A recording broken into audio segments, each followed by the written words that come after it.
তোমরা বাঙালিরা বেঈমান নিমুখারাম, মির্জাফরের বংশধর। তার মাকে হত্যা করেছ, তার বাবাকে হত্যা করেছ, তার ৩ টা ভাইকে হত্যা করেছ, ২ ভাইয়ের বউকে হত্যা করেছ, তার চাচাকে হত্যা করেছ, ফুফাকে হত্যা করেছ, তার চাচাতো ভাইকে, মামাতো ভাই কাউকে রাখোনি, সবাইকে মেরে ফেলেছ। বংশ নিপাত করে দিতে চেয়েছিলে। ২ বোন বেঁচে গেছে। এখন তাদেরকেও হত্যা করতে চেয়েছ, এখনো চাও। তাদেরকে রাখবে, রাখে আল্লাহ মারে।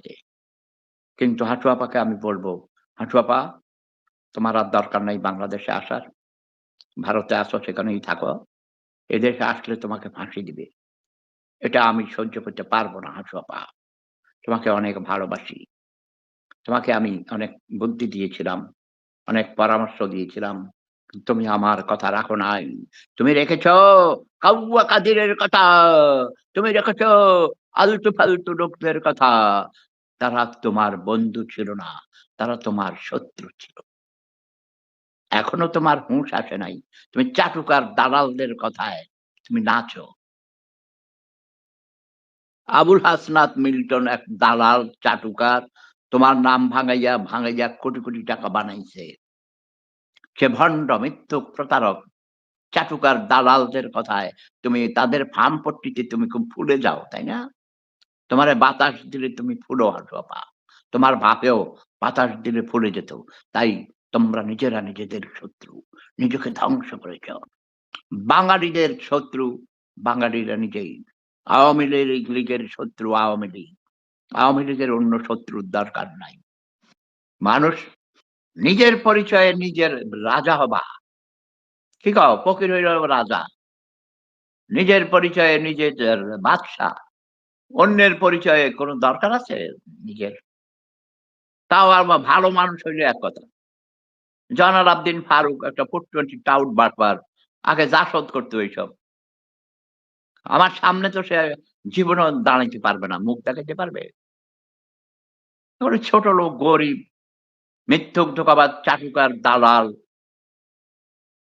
420 গিরি করে ৪ বার না ৫ বার এমপি হইছে। এখন এবার আবার নমিনেশন পাইছে। এরা কোটি, কোটি টাকা আত্মসাৎ করেছে দালালি করে, চাঁদাবাজি করে। হারুন তাকে মেরেছে আমি খুব খুশি হয়েছি। হারুনের আঙ্গুল ভেঙে গেছে ওটারে মারতে যাইয়া। হারুন কোথায় তুমি নাতি? আমার নাতি তুমি কি আমার কথা শোনো? হারুনকে দরকার ছিল কিন্তু হারুন আমার কথা শুনে নাই। আমি হারুনকে বলেছিলাম যে তোমরা স্বরাষ্ট্রমন্ত্রীকে বলেছি, হাঁটু আপাকে বলেছি ১,০০,০০০ মেরে ফেলো। ১০,০০,০০০ মেরে ফেলো। কি সব এসব জঙ্গি-মঙ্গি এদেরকে তুমি মানে মাইরে মুইরা না ধরে কি আয়না ঘরে নিয়ে রাইখা দিছে। আরে আয়না ঘরে নিয়ে রাইখা খাওয়াইছো কেন?